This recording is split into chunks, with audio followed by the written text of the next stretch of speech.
নমস্কার, কেমন আছেন সবাই?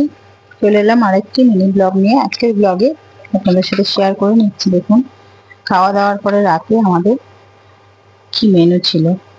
খেয়ে দিয়ে উঠে, এই আমের সিজনে আমাদের প্রতিদিনই খেয়ে দিয়ে ওঠার পরে রাত্রিবেলা, কেন দুপুরবেলা তো সবাই একসাথে খাওয়া দাওয়া হয় না, যে যার টাইমিংয়ে খেয়ে নেওয়া হয়। রাত্রে একসাথে খাওয়া দাওয়ার পরে আম কেটে নিয়েছি। বড় বড় আম, তিনটে আম কেটে নিয়ে পিস পিস করে আম কেটে নিয়ে খাওয়া দাওয়া করে এক বাটি করে আম নিয়ে বসে পড়বো। আর আম এইভাবে কেটে, গোটা আম যদি না ছাড়িয়ে কেটে দেওয়া হয় তাহলেও খেতে সবার অসুবিধা। এইভাবে কেটে দিলে খেতে সুবিধা, তাই এইভাবে কেটে পিস পিস করে দিলাম। কাটি দিয়ে চামচ দিয়ে সব নিয়ে বসে পড়লো।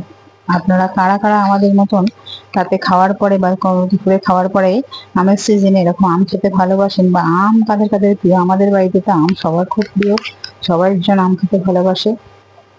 তাই আমের সিজনটা সারা বছরই যেন বাড়িতে আম আসতেই থাকে।